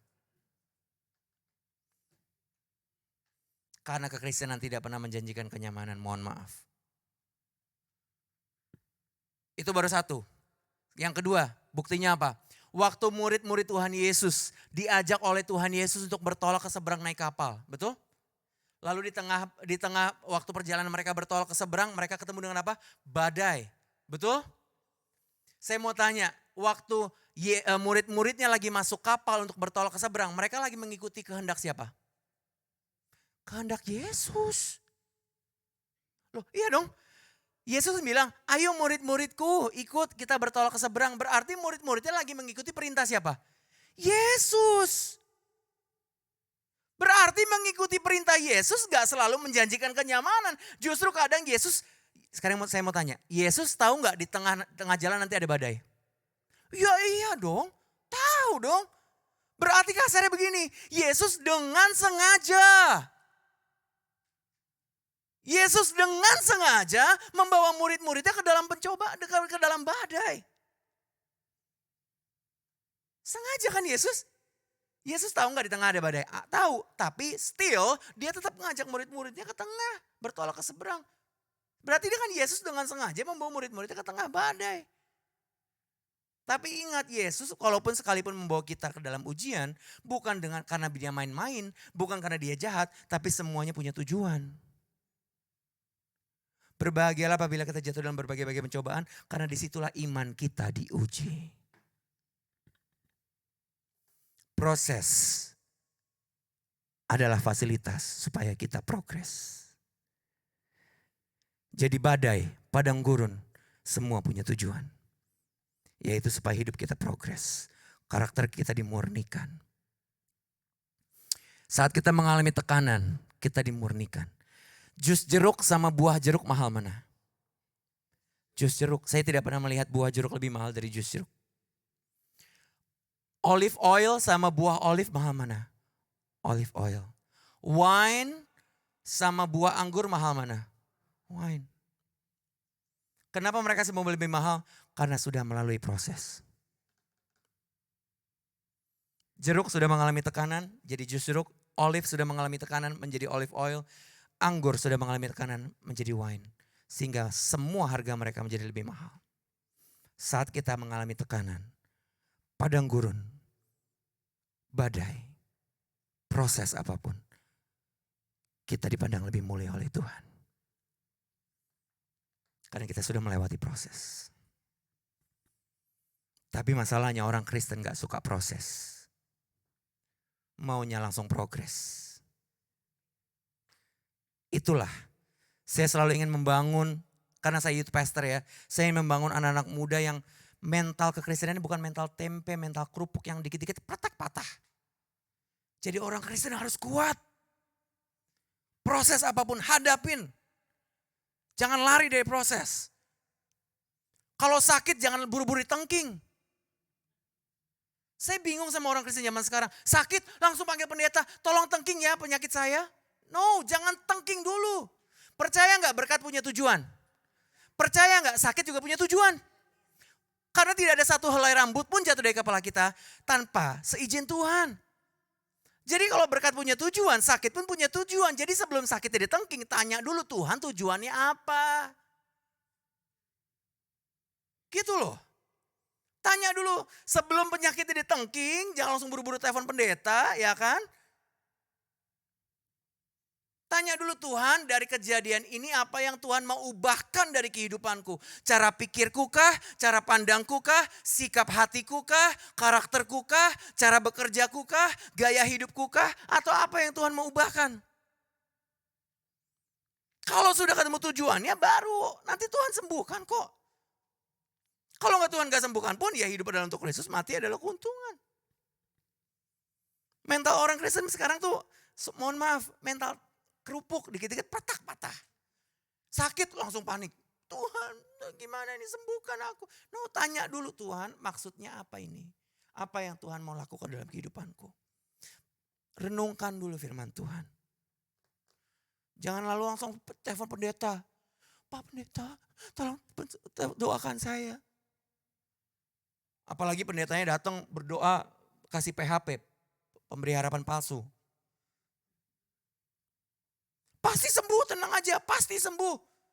Terus tiba-tiba gak sembuh, meninggal. Pendetanya enak udah pulang terima PK. Iya kan sedih yang mereka ini yang ditinggalkan. Makanya saya selalu kalau dipanggil oleh ada jemaat yang manggil saya untuk mendoakan kesembuhan. Saya tidak pernah sekalipun bilang pasti sembuh, saya gak pernah. Saya selalu bilang Tuhan sanggup menyembuhkan. Saya gak berani bilang pasti sembuh. Karena saya gak tahu pasti sembuh apa enggak kok. Saya selalu berbilangnya percaya Bu, percaya Pak, Tuhan sanggup menyembuhkan. Karena memang Tuhan pasti sanggup menyembuhkan. Iya dong. Tapi kalau Tuhan kita bilang pasti sembuh, ya gak tahu. Buktinya kalau semua orang Kristen sembuh, kenapa masih ada yang meninggal orang Kristen? Kan berarti itu pendeta sesat. Itu pendeta kan pemberi harapan palsu. Kita orang Kristen gak boleh PHP pemberi harapan palsu. Kita adalah PHP pemberi harapan pasti. Ngomong yang pasti-pasti. Tuhan sanggup menyembuhkan itu pasti. Tapi pasti sembuh ya gak tahu lah. Kalau Lazarus dibangkitkan oleh Tuhan dari kematian. Kenapa gak semua murid Tuhan Yesus dibangkitkan? Kenapa? Ya karena memang bukan. Ya terserah Tuhan dong, itu kan kedaulatan Tuhan. Kita manusia gak tahu. Jadi jangan pernah kasih harapan palsu ke orang-orang. Ini saya merembet-merembet nih khotbahnya nih ya. Tadi di mana poin saya ini? Saya kalau khotbah suka gitu, suka merembet kemana-mana. Jadi pengenalan akan Tuhan yang benar Bapak Ibu. Pengenalan Tuhan yang tidak benar adalah tadi, ikut Tuhan pasti nyaman, ikut Tuhan pasti kaya, ikut Tuhan pasti sembuh. No. Yesus dibawa ke padang gurun oleh Roh Kudus. Murid-murid dibawa ke badai oleh Yesus. Jadi ikut Roh Kudus, ikut Tuhan tidak menjanjikan kehidupan yang nyaman. Tapi Tuhan menjanjikan kehidupan yang aman. Aman kenapa? Karena Tuhan menjanjikan kehidupan yang kekal di dalam Dia. Amin. Pengenalan Tuhan yang benar bagaimana sih? Bapak Ibu mau saya sekarang mau tanya, Bapak Ibu mau tahu atau mau kenal doang sama Tuhan? Halo? Mau kenal atau mau tahu doang? Mau kenal. Sekarang saya tanya, kenal ya, udah dicatat sama Tuhan semuanya ya. Sekali lagi, mau tahu atau mau kenal? Kenal, sudah dicatat semuanya. Mau kenalnya personal atau kata orang? Catat semuanya ya. Mau kenal, kenalnya personal. Karakter Tuhan ada banyak, betul? Dia adalah terang, dia adalah Jehovah Nisi. Salah satunya dia adalah Jehovah Rafa. Karakter Tuhan adalah Tuhan yang menyembuhkan. Kalau kita mau kenal sama Tuhan dan kenalnya personal katanya tadi. Kalau kita mau kenal bahwa karakter Tuhan adalah Jehovah Rafa, Tuhan yang menyembuhkan, berarti kita harus. Kok gak ada yang jawab? Iya sakit bener. Loh. Logikanya gak nyampe. Langsung amit. Loh sekarang saya mau tanya. Ada cara lain gak untuk mengenal Tuhan? Karakter Tuhan salah satunya Jehovah Rafa. Katanya tadi mau kenal. Mau kenalnya personal. Mau personal apa kata orang? Personal kan? Nah berarti salah satu karakter Tuhan kan Jehovah Rafa. Berarti kalau mau kenal dia Jehovah Rafa, Tuhan yang sanggup menyembuhkan, berarti kita harus? Iya dong. Logikanya gak nyampe ibu-ibu. Sekarang kasih tahu saya cara lain untuk mengenal Tuhan kalau dia Jehovah Rafa. Gimana? Kalau nggak sakit dulu gimana caranya? Kasih tahu saya. Ya dari itu kisah orang lain aja deh yang pernah sakit. Itu aja pastor itu yang kena HIV AIDS tuh. Itu aja tuh dari situ. Lah katanya tadi mau kenalnya personal. Ya harus alamin sendiri dong.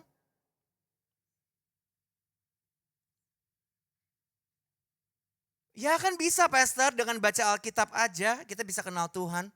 Oh bisa kenal Tuhan dengan baca Alkitab. Sekarang saya mau tanya, Bapak Ibu waktu sebelum merit dengan suami-suami Bapak, dengan suami-suami Ibu. Waktu PDKT sama suami-suami Ibu. Calon suami Ibu cuma nulis, saya orangnya begini. Lalu Ibu baca, oh ternyata si Handaka ini orangnya begini. Terus Ibu langsung kenal, oh iya saya kenal dia. Kan enggak kan? Calon suami ibu nanti tulis saya orangnya begini terus setelah baca tuh langsung oh ya saya kenal. Kan enggak.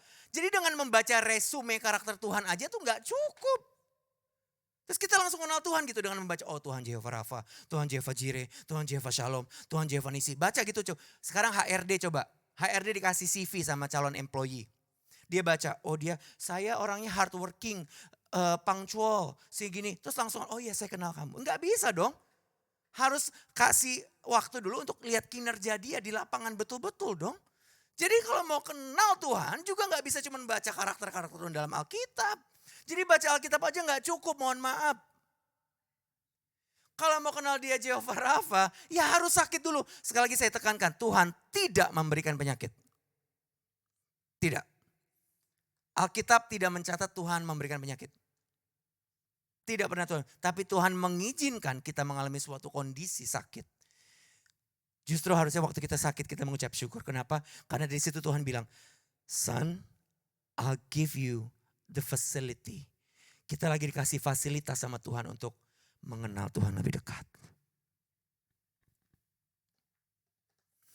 Jadi respon kita pertama sebelum kita minta telepon pendeta untuk ditengking penyakitnya. Kalau kita sakit, respon pertama kita bukan bersungut.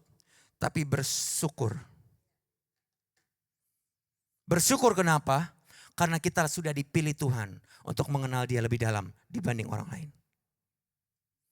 Gak semua orang mengalami sakit seperti kita. Saya gak tahu sakit penyakit apa yang Bapak Ibu alamin atau keluarga Bapak Ibu alamin. Tapi percayalah penyakit tersebut bukan sebuah kutuk. Tapi sebuah fasilitas yang Tuhan berikan kepada kita untuk supaya kita mengenal dia bahwa dia adalah Jehovah Rafa. Jadi respon kita waktu kita sakit, jangan bersungut, tapi bersyukur. Itu baru satu. Baru Jehovah Rafa. Mau kenal Tuhan lebih lagi? Dia adalah Jehovah Jireh. Tuhan yang mencukupkan. Gimana kenal dia adalah Tuhan yang mencukupkan? Ya kita harus kefefet.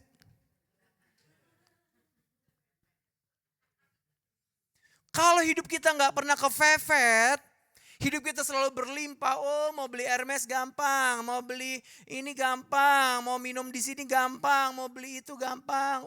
Terus kapan kita tahu bahwa dia adalah Jehovah Jireh? Kita harus ada suatu saat mengalami bahwa, oh Tuhan ini aku kekurangan ini, aku bingung ini gimana cara bayar, gimana loh. Tiba-tiba Tuhan cukupkan aja.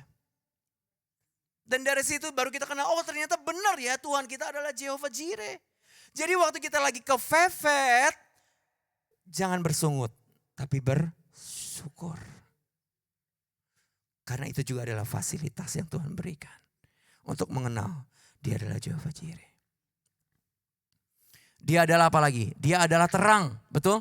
Dikatakan dia adalah, Tuhan adalah terang. Berarti kalau mau kenal Tuhan adalah terang, kita harus ada di tempat. Iya dong. Udah ngerti kan? Masalahnya orang Kristen zaman sekarang, segala kondisi yang tidak baik itu merasanya bukan berasal dari Tuhan. Iya apa iya?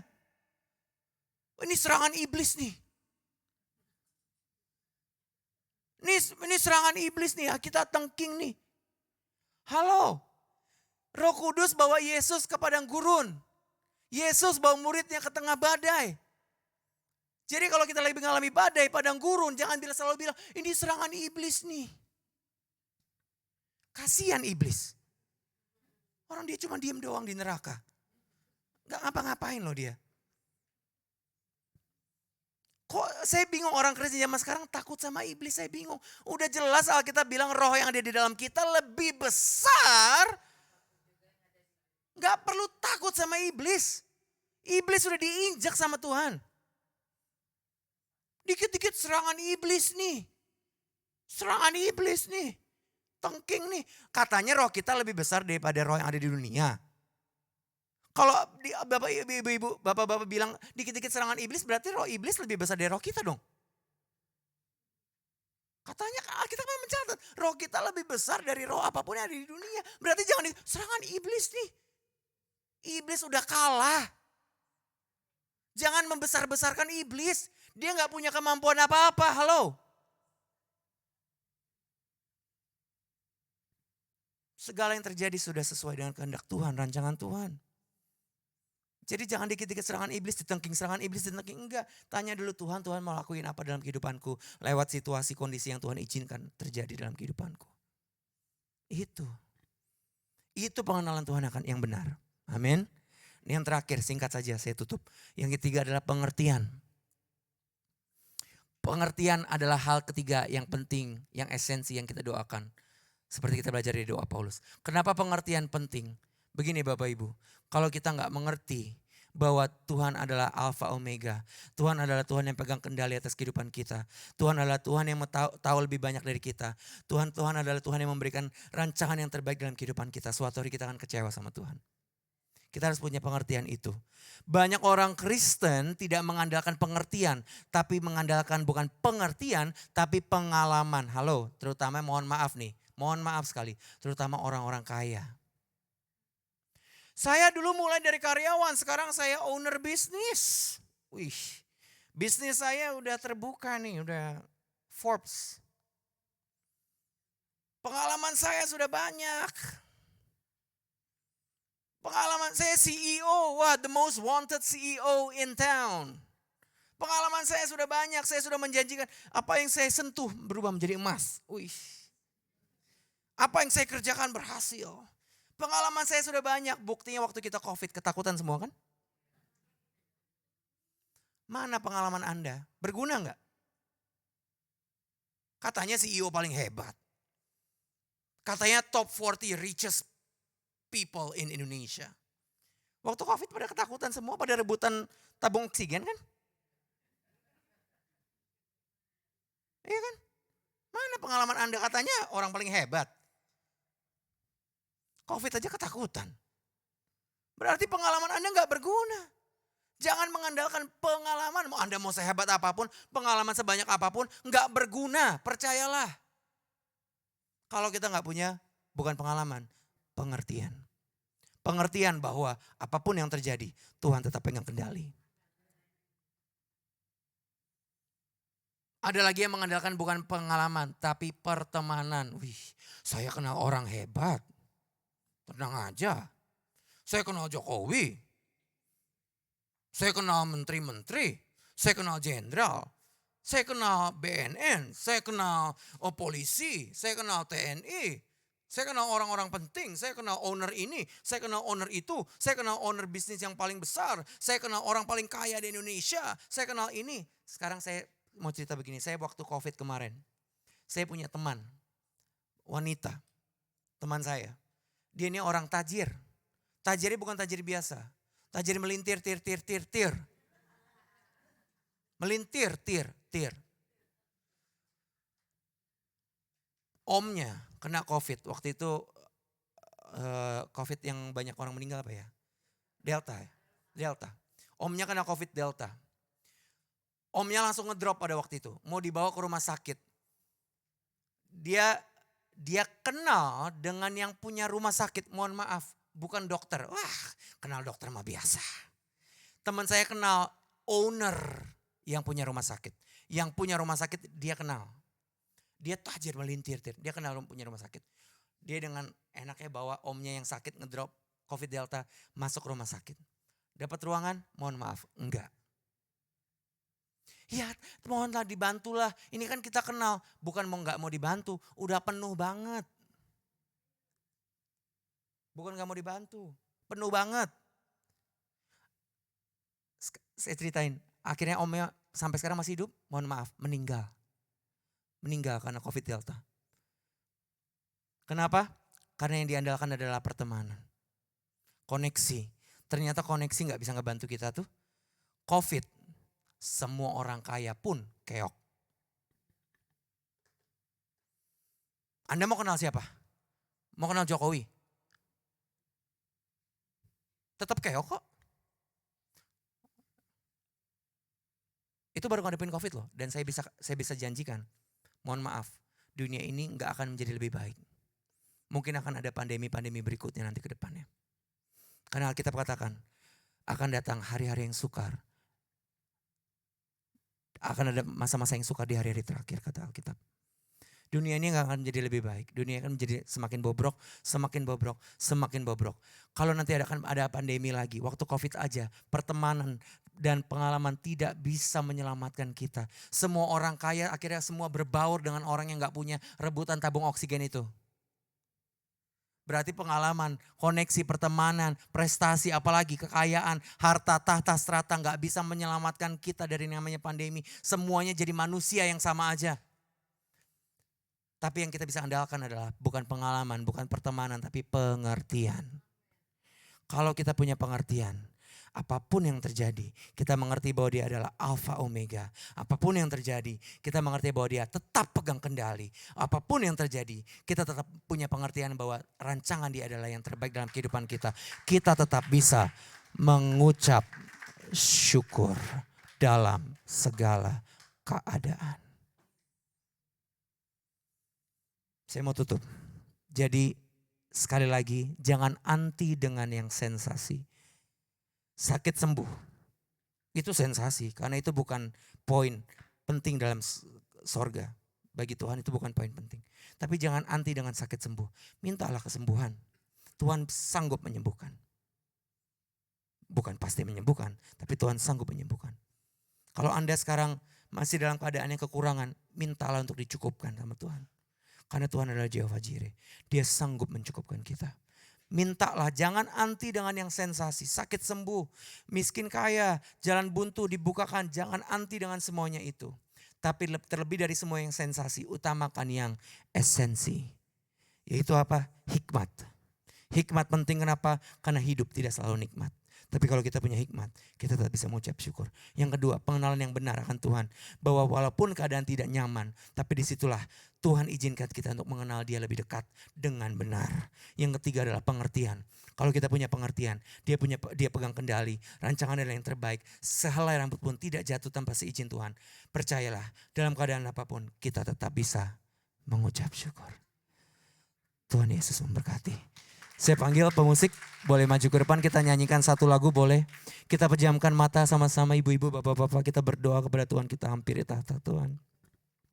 Bapak, kami mengucap syukur Tuhan Yesus untuk kesempatan pada siang hari ini. Kami boleh mendengarkan kebenaran firman Tuhan yang menegur kami Tuhan Yesus. Kami mengucap syukur untuk makanan rohani pada hari ini. Sehingga kami boleh pulang tidak sama seperti kami datang. Kami boleh mengenal Engkau dengan benar. Kami boleh berdoa untuk hikmat terlebih dari semua nikmat yang biasanya kami sudah doakan. Kami juga boleh meminta untuk pengertian selalu ada dalam pikiran dan hati kami. Sehingga apapun yang kami lewati, kami boleh katakan Tuhan Yesus baik.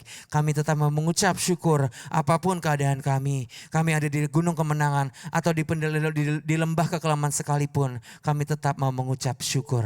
Kan Tuhan Yesus baik dalam kehidupan kami. Terima kasih Tuhan Yesus. Terima kasih Tuhan Yesus. Engkau baik Tuhan. Kami berjanji Tuhan Yesus. Kami menjadi anak-anak-Mu, pengikut-pengikut-Mu yang mau pikul salib, sangkal diri. Dan dalam menjalani semuanya itu kami tetap mengucap syukur. Mengucap syukur karena Engkau selalu beserta dengan kami. Terima kasih Tuhan Yesus. Thank you Jesus.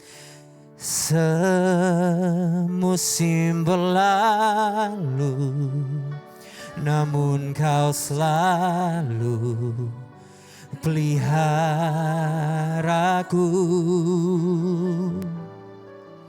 Kasih dan setiamu tak pernah layu di hidupku. Sekali lagi katakan dari awal. Semusim berlalu, namun Kau selalu peliharaku.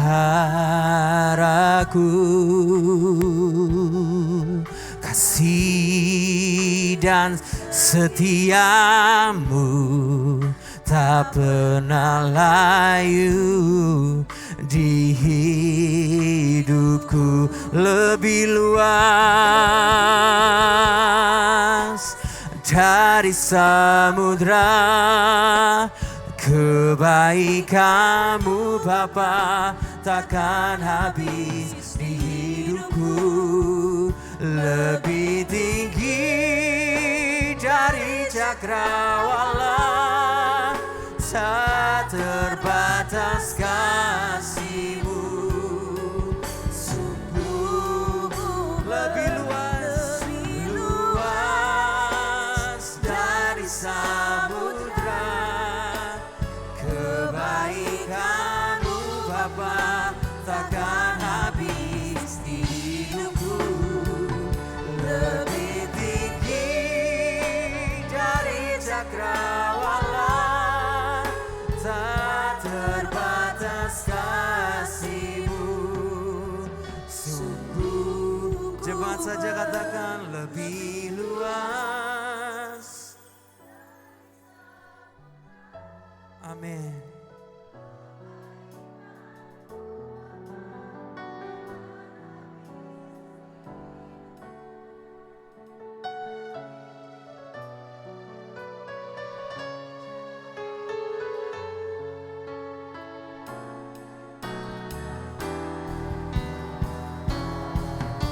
Katakan sekali lagi lebih luas dari samudra.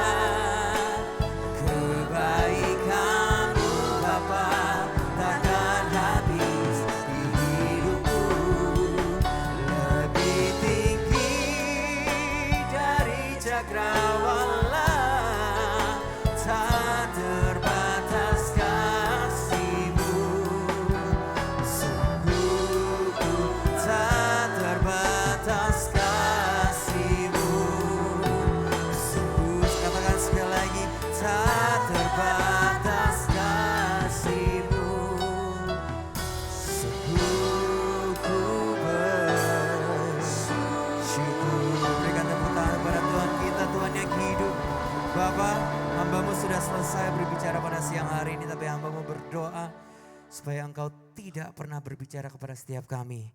Karena firman-Mu adalah pelita bagi kaki kami. Kami pada siang hari ini, semua yang ada di ruangan ini berjanji di hadapan-Mu Tuhan Yesus. Mulai hari ini kami berjanji mau terus mengucap syukur apapun musim kehidupan kami. Apapun yang kami lalui, kami mau mengucap syukur bukan karena keadaan selalu baik-baik saja. Kami mau mengucap syukur karena kami tahu selalu ada hal baik dalam setiap keadaan. Terima kasih Tuhan Yesus. Engkau perlebar, perluas, perdalam, pertinggi kapasitas seluruh jemaat di tempat ini di Women of Love Fellowship pada siang hari ini. Bukan hanya untuk menampung atau menerima berkat, tapi boleh mereka menjadi saluran berkat lebih lagi bagi banyak orang dimanapun mereka ditempatkan. Di tengah-tengah keluarga mereka, para istri-istri boleh menjadi tiang doa yang kuat. Di tengah-tengah keluarga mereka boleh menjadi role model bagi keluarga-keluarga lain. Terima kasih Tuhan Yesus, boleh menjadi ibu, menjadi role model bagi banyak orang di tengah-tengah pelayanan mereka dimanapun mereka ditempatkan. Mereka boleh menjadi garam, menjadi terang, menjadi berkat. Terima kasih Tuhan Yesus. Hanya di dalam nama Tuhan Yesus Kristus kami telah berdoa dan mengucap syukur yang sudah diberkati oleh kebenaran firman Tuhan. Sama-sama katakan amin, amin, amin. Tuhan Yesus memberkati semuanya. Terima kasih Pastor Immanuel untuk kebenaran firman yang telah disampaikan. Saudara diberkati siang hari ini, amin. Tepuk tangan lebih dahsyat lagi buat Tuhan Yesus. Baik, ada dua pengumuman penting yang akan saya sampaikan siang hari ini. Yang pertama, ibadah raya GBI City of Love hari Minggu 28 April 2024 jam 10 pagi bertempat di Gedung Sampurna Strategic Square North Tower lantai 3 akan dilayani oleh Pastor JJ Simko Putra. Dan yang kedua, ibadah Women of Love minggu depan Selasa tanggal 30 April 2024 di tempat yang sama dan di jam yang sama akan dilayani oleh Ibu Tinda Andrean. Baik, dinantikan kehadiran ibu-ibu kembali untuk minggu depan dan saya percaya kita semua dalam berkat Tuhan. Mari bangkit berdiri bersama-sama. Kita akan mengakhiri ibadah kita siang hari ini dan menerima doa berkat. Kami memuji kebesaran-Mu, ajaib Tuhan, ajaib Tuhan. Mari katakan kami memuji, kami memuji kebesaran-Mu, oh, ajaib Tuhan, ajaib Tuhan, ajaib Tuhan, ajaib Tuhan, ajaib Tuhan. Mari beri sorak-sorai bagi Tuhan. Lebih meriah lagi buat Tuhan Yesus. haleluya. Sebelum kita menyimak doa berkat, tadi yang sudah disampaikan oleh Pastor Immanuel, itu adalah kebenaran. Jadi saya jadi berpikir firman Tuhan ini, dan bagiku tidak ada sukacita yang lebih besar daripada mendengar dan melihat anak-anakku hidup dalam kebenaran. Jadi saya ingat Oma, saudara. Oma itu mami saya ya, jadi saya panggilnya Oma juga. Ini adalah Immanuel, Pastor Immanuel adalah keturunan ketiga. Saya keturunan kedua, mama dari Immanuel ada cici saya, Ibu Esther. Dan saya lihat, oh iya ya, benar ya ini kebenaran. Oma itu berdoa dan badai itu gak pernah berhenti dalam hidupnya. Terus dia, kemarin saya sakit, habis itu koko saya sakit. Jadi ya puji Tuhan, mami minta dipanggil pulang, belum dipanggil karena tugasnya masih panjang. Badainya terus datang dalam kehidupan kami. Saya lihat Immanuel waktu tadi, saya nggak tahu kalau itu ilegal karena Om yang foto waktu itu di ICU, itu foto dari Om. Saya yang foto, saya nggak tahu ternyata ilegal ya, nggak boleh ya, ampuni saya. Nah saudara, saya waktu itu juga melihat, wah kita udah pikir nggak mungkin, maksudnya dokter bilang udah nggak ada harapan. Tapi kalau hari ini Immanuel ada, saya percaya Oma bersuka cita, mamanya bersuka cita, saya pun ikut bersuka cita. Walaupun ada badai, walaupun ada penyakit, walaupun kita kekurangan, tapi kita tahu Tuhan itu baik. Tuhan itu gak pernah meninggalkan kita. Saya tahu sesuai namanya Immanuel, God with us. Saya waktu itu cuma bilang sama cici saya, Immanuel, dia Immanuel. Tuhan beserta dengan Immanuel. Saya percaya ada rencana Tuhan yang besar, ada rencana Tuhan yang indah dalam kehidupan Immanuel. Ya, saya percaya sakit masih minum obat, tapi gak apa-apa, yang penting memuliakan nama Tuhan. Yang penting gak bersungut-sungut, yang penting bersuka cita. Amin Bapak Ibu Saudara. Jadi biarlah kita juga berkemenangan, jangan takut, Tuhan beserta kita. Amin, kita angkat dua tangan kita untuk menerima berkat dari Tuhan. Terimalah berkat, kasih yang berlimpah-limpah dari Allah Bapa. Di dalam anak yang tunggal Tuhan Yesus Kristus, serta bersama dengan Roh Kudus menyertai kita semua, mulai saat ini sampai selamanya. Biarlah roh hikmat itu, pengenalan akan Tuhan dengan benar, dan pengertian yang benar akan Tuhan terus memenuhi hidup kita. Mari semua yang percaya, semua yang diberkati, dan semua yang dikasih Tuhan katakan, amin. Thank you Pastor Immanuel, God be with you always.